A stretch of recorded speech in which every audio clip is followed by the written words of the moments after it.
रहमान रहीम। जैसा कि आप जानते हैं और पूरा मुल्क जो इस वक्त एक इस्तराब की कैफियत में है, जिसमें कि जो इंतखाबी अमल जिसको कि बहुत पहले ख़त्म हो जाना चाहिए था, वो इंतखाब जिसमें कि ख़वातीन की रिज़र्व सीट्स और माइनॉरिटी की रिज़र्व सीट्स, वो जो मसला खड़ा किया था इलेक्शन कमीशन ऑफ पाकिस्तान ने, उन्होंने बकौल कोर्ट जस्टिस अतहर मिनुल्लाह उन्होंने गलत इंटरप्रिटेशन की सुप्रीम कोर्ट के फ़ैसले की, और जिसकी सज़ा पूरी कौम हो गई। ये वक्त जिसमें कि पाकिस्तान में हर तरह का बहरान है, जो कि बुनियादी तौर पे यह है सियासी अदम इस्तेहकाम को, वो जो ये इंतखाबात हुए, वो इंतखाबात जिसकी कि सारी दुनिया में क्रिटिसिज्म हो रहा है कि ये किस किस्म के इंतखाबात हुए थे, किस तरह से धांधली का एक आलमी रिकॉर्ड बनाया गया। और मेरे ख़्याल में कल यूनाइटेड नेशन की रिपोर्ट के अपने जो अमेरिकन कांग्रेस और बाकी दुनिया के जितने भी और हमारे मुल्क के अपने इदारे जो कि इलेक्शंस को मॉनिटर करते हैं, उन्होंने आप कहा है कि ये इसको हम एक केस स्टडी बनाएंगे। यानी बदकिस्मती से पाकिस्तान के इलेक्शंस की रिगिंग के लिए वो एक केस स्टडी बनेगा। इसलिए हम ये समझते हैं कि इलेक्शन कमीशन बुरी तरह नाकाम हुआ है अपनी आईनी जिम्मेदारी पूरी करने में, और इस इलेक्शन में बुरी तरह नाकाम हुआ है उसको, और ये दानिस्ता तौर पे हुआ है। ये सिर्फ नालायकी नहीं है, इसमें बदनीयती भी शामिल है। और फिर जब हम यहाँ पे कोर्ट में आए हैं तो आप देख रहे हैं, और इस पर हमें बड़ी तशवीश है कि इस केस को बहुत ज़्यादा लंबा किया जा रहा है। इसको लंबा करने से जो अदम इस्तेहकाम है वो मज़ीद बढ़ेगा, वो मज़ीद गहरा होगा। और जब तक पार्लियामान में वो लोग नहीं आएंगे जिनको कि पाकिस्तान के अवाम ने भेजा है, तो ये पार्लियामेंट भी उसकी वो इखलाकी मजबूती नहीं होगी जो कि होनी चाहिए, क्योंकि वो लोग बैठे हुए हैं फॉर्म 47 की उससे मेहरबानी से, वो आवाम को रिप्रेजेंट नहीं करते हैं। ये जो बजट आपने देखा है, ये जिस तरह से पाकिस्तान के अवाम पे एक मुआशी यलगार कर दी गई है हुकूमत की तरफ से, इसके पाकिस्तान के अवाम मुतहम्मिल नहीं हो सकते हैं। ये मुल्क, इसकी मईशत, इसकी गवर्नेंस हर रोज़ नीचे और नीचे चली जा रही है, और उसका जो बुनियादी नुक्ता है और बुनियादी वजह है कि इस मुल्क में साफ़ और शफाफ इलेक्शन नहीं हुए। जब अब पाकिस्तान के चुने हुए नुमाइंदे, उनके वोट के ज़रिए आने वाले लोग पार्लियामेंट में नहीं बैठेंगे, तो आपके फ़ैसले पार्लियामेंट नहीं करेगी, वो IMF करेगी, और IMF को आपसे कोई हमदर्दी नहीं है। जबकि जो सही मानों में अवाम के भेजे हुए नुमाइंदे आएंगे, उन्होंने अपने अवाम का ख्याल रखना है। इसलिए ये सूरत हाल, हमारी यही अपील है कि इस केस को जल्द अज जल्द फाइनल किया जाए और इस पर फैसला दिया जाए, क्योंकि ये बहुत गैर ज़रूरी तौर पे लंबा हो गया है या लंबा कर दिया गया है। शुक्रिया। एक मिनट। आज जो बात हुई, पाकिस्तान तहरीक इंसाफ का पुराना स्टैंड कि इलेक्शन कमीशन ऑफ पाकिस्तान ने पाकिस्तान के आइन की धज्जियां उड़ा दी, ये बात आज सुप्रीम कोर्ट में वादे तौर पे बयान भी हो। इससे वादे अल्फाज में कहा गया कि एक कॉन्स्टिट्यूशनल बॉडी ने एक अनकॉन्स्टिट्यूशनल एक्ट परफॉर्म किया है, and that is the biggest debate. अब डिबेट वादे तौर पे है, जब मिसाल दे दी गई कि JUI की 0 सीट और 2 उन्हें सीटें मिल गई, तो वो कौन सा सिस्टम है जो इजाज़त देता है कि distribution of seats, attorney general के मुंह से अल्फाज नहीं निकल रहे थे, और बेकौल बिलावल भुट्टो के उनकी कांपे क्या थी, टांग रही थी। तो जब कांपे टांगने लगे तो फिर मेरी इस बहन का जो केस है और जो इसको तकलीफ हो रही है ये खुद ही बयान करेगी। अच्छा, आपने माइनॉरिटी के आपने जी, बिस्मिल्लाहिर्रहमानिर्रहीम। जिस तरह की आपने प्रोसीडिंग्स देखी और मैं बिल्कुल इस बात को एंडोर्स करूंगी। पहले भी ये हेयरिंग में बात हुई कि आइन के आर्टिकल 17 को वायलेट करने का जुर्म किया है पाकिस्तान के इस कॉन्स्टिट्यूशनल इदारे जिसका नाम इलेक्शन कमीशन ऑफ पाकिस्तान है। एक पाकिस्तान की सबसे बड़ी पॉलिटिकल जमात को उनसे ना सिर्फ बल्ला छीना गया, उनको पॉलिटिकल जब से भी इनकारी किया गया। हमें सबको फोर्स किया गया कि हम पीटीआई की बजाय इंडिपेंडेंट इलेक्शंस लड़ें, और ये बात बार बार जब सवाल किया जाता है तो चाहे अटॉर्नी जनरल खड़े हो या मिस्टर सुखंदर खड़े हो जो इलेक्शन कमीशन को फ्रेंच ज़ुबान में आके यहाँ पर नुमाइंदगी करते हैं और उनसे पाकिस्तान के जो मुंतखब नुमाइंदे रह चुके हैं उनके नाम नहीं सही लिए जाते और उर्दू अंग्रेज़ी दोनों ही उनकी फारिग है, तो उनको ज़रूर बताना चाहिए कि जब आपसे सवाल होते हैं, जब आपसे बात पूछी जाती है कि बताइए कि कौन सा फॉर्मूला है प्रोपोर्शन ऑफ रिप्रेजेंटेशन का जिसके तहत आपने अपनी मनपसंद जो पार्टीज़ हैं उनको ये सीटें मिठाई के डब्बों के साथ दी। जब नेशनल असेंबली का फॉर्मूला पंजाब से 4.21 लगता है तो आप किस तरीके से जिस पार्टी को 4 सीटें मिलनी थी उसको आपने 14 सीटें दे दी। आपने तो पूरी जो प्रोपोर्शन ऑफ रिप्रेजेंटेशन हाउस की होती है, असेंबलीज की होती है, उसकी तो आपने ऑर्डर ही तबाह कर दिया। यानी कि जिस पार्टी को अवाम ने रिजेक्ट किया उसको इलेक्शन कमीशन ने नवाज दिया। कौन सा फार्मूला था, वो कौन सा लॉजिक था, वो कौन सा मैथमेटिक्स था जिसके तहत ये सारी सीटें हमें तो मना करें जी 104 पे हम आपको सीट नहीं दे सकते, लेकिन इनको देने के लिए आइन और कानून में वो कौन सी शिक्के हैं जो मौजूद हैं कि जनाब अपनी मनपसंद पार्टियों में आप बांट दें और फार्मूले भी अपनी मर्जी के लगाएं। तो इस तरह की ये जो नाइंसाफ़ी है वो इंसाफ की सबसे बड़ी अदालत से हमें बिल्कुल इसकी उम्मीद नहीं है कि नाइंसाफ़ी हो। हमें पूरी उम्मीद है कि अवाम के वोट की सैंक्टिटी को कायम रखा जाएगा, अवाम के इस हक़ को कायम रखा जाएगा। और जो एक इलेक्शन के नाम पर यहाँ पर धांधली की गई, जुल्म और फस्तायत और जबर किया गया, उसकी पटिशन इमरान खान साहब की पड़ी हुई है। अगर आपने ज़्यादा देर करनी है तो उस पटिशन को क्लब करें और इसके साथ वो केस भी सुने। आज बिल्कुल ठीक बात की जस्टिस मुनीब साहब ने और मंसूर साहब ने। आप आइसोलेशन में इस तरह करके घोड़े की तरह आंखों पे पट्टी डाल के सिर्फ एक जो सेकंड फेज होता है इलेक्शन का, ये रिजर्व सीट्स, इस पे जंप नहीं कर सकते। आपको देखना पड़ेगा 13 जनवरी पे वापस जाएं और देखें कि उस फैसले के बाद इलेक्शन कमीशन का क्या रवैया था, किस तरह कैंडिडेट्स के साथ सलूक किया गया। हमारे जो पेपर्स हमने जमा कराए थे, मेरे साथ आमिर डोगर साहब खड़े हैं, माशाल्लाह चीफ विप हैं और इनका तजर्बा है बेतहाशा। सब ने 4-4, 3-3 फॉर्म्स जमा कराए थे। जिन्होंने पीटीआई के फॉर्म जमा कराए अपने वो फॉर्म रिजेक्ट कर दिए और अब आप यहाँ एक फॉर्म इंडिपेंडेंट का उठा के ले आए हैं। ये तो चाहते ही नहीं थे कि हमारे जो इंडिपेंडेंट के तौर पे भी अगर बेचारे कैंडिडेट्स हैं तो उनको भी इलेक्शन लड़ने दिया जाए। जो फस्तायत हमारे साथ रवा रखी गई, आरओ के ऑफिस के बाहर डाले खड़े किए गए, पुलिस खड़ी की गई, हमें स्क्रूटनी नहीं करने दी गई, हमारे प्रपोजर सेकेंडर्स को उठाया गया और आरओ ने कान बंद किए हुए थे।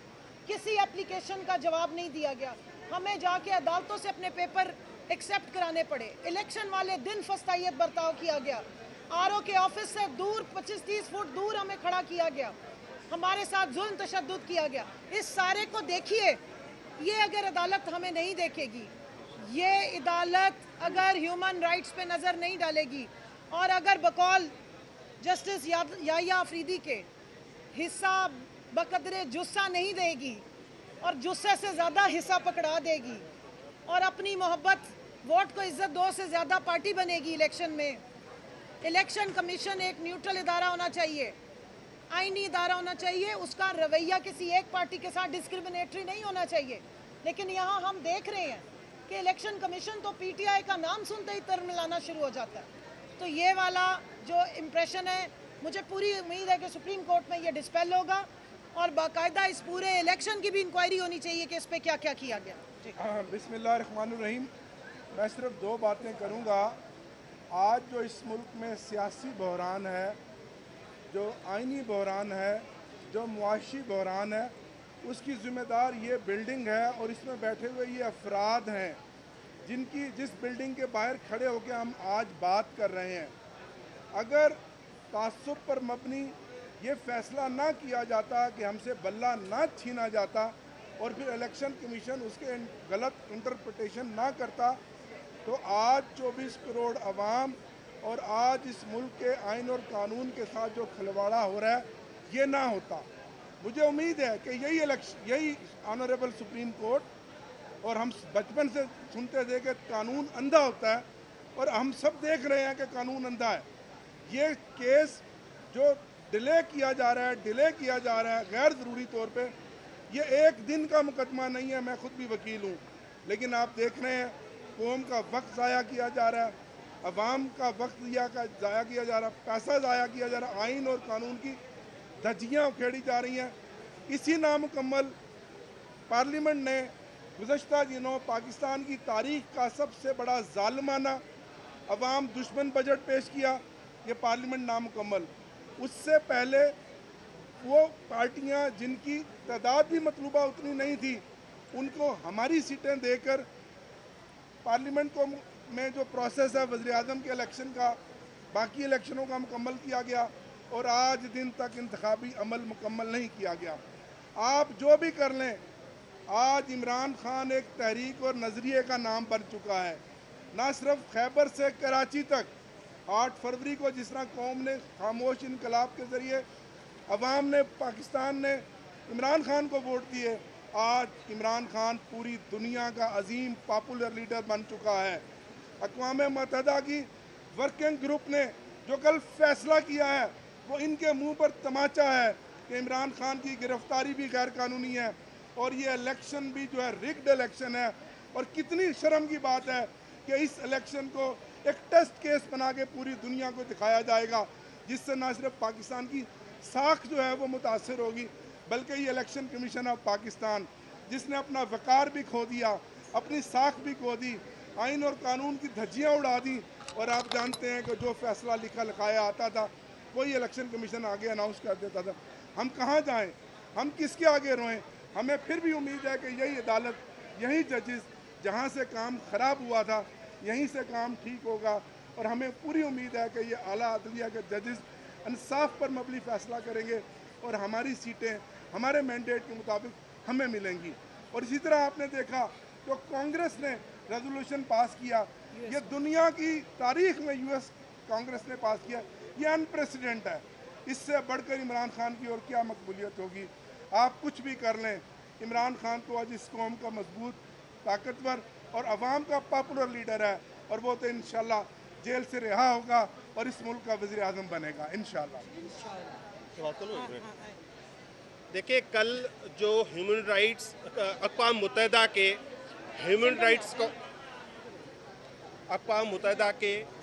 राइट्स काउंसिल के वर्किंग ग्रुप का जो कल नोट आया है, उससे जाहिर हो गया है कि इमरान खान पे केसेस झूठे थे और ये केसेस इसलिए बनाए गए कि पाकिस्तान तहरीक इंसाफ को इंतखाबी अमल से बाहर रखा जाए। अब पूरी दुनिया, पाकिस्तान की पूरी कौम सब कह रहे हैं कि ये इलेक्शन कमीशन ने सबसे बड़ा फ्रॉड किया है, ये पाकिस्तान की तारीख से सबसे बड़े रिग्ड इलेक्शन थे। आपने देखा इलेक्शन कमीशन मान चुका है, पूरी दुनिया मान चुकी है कि भाई पाकिस्तान तहरीक इंसाफ से बल्ले का निशान छीना गया और इलेक्शन कमीशन ने पीटीआई के कैंडिडेट्स को इंडिपेंडेंट डिक्लेयर करके आइन की खिलाफ वर्जी की। अब जो इलेक्शन कमीशन ने पाकिस्तान के आइन की खिलाफ वर्जी की है, उसको प्रोटेक्ट करने की इसी बिल्डिंग में कोशिश की जा रही है। पहले भी सारे यही काम उनके प्रोटेक्ट किए गए हैं। कल हमें बड़ा लेक्चर दिया गया कि इलेक्शन कमीशन एक आईनी इदारा है, उसका एहतराम करें। आज कहा गया कि ये इलेक्शन कमीशन के अफसरान ने 2 लेटर लिख लिए, उसकी क्या अहमियत है? और भाई आप कभी कहते हैं कि आईनी इदारा है और कभी कहते हैं कि उसकी क्या अहमियत है। एक माइनॉरिटी गवर्नमेंट फॉर्म 47 के तहत इस मुल्क में बनी हुई है, नवाज लीग की गवर्नमेंट। अब एक माइनॉरिटी गवर्नमेंट को अगर 2/3 मेजॉरिटी देकर उसको आइन, पाकिस्तान का आइन तब्दील करने का इख्तियार करने की कोशिश की गई तो ये पाकिस्तान के लिए बहुत बहुत ज़्यादती होगी। बहुत बहुत शुक्रिया। आ जाए, किधर है? आजा आजा। आज भाई इस्लामाबाद हाई कोर्ट की बता रहा हूँ, इस्लामाबाद हाई कोर्ट।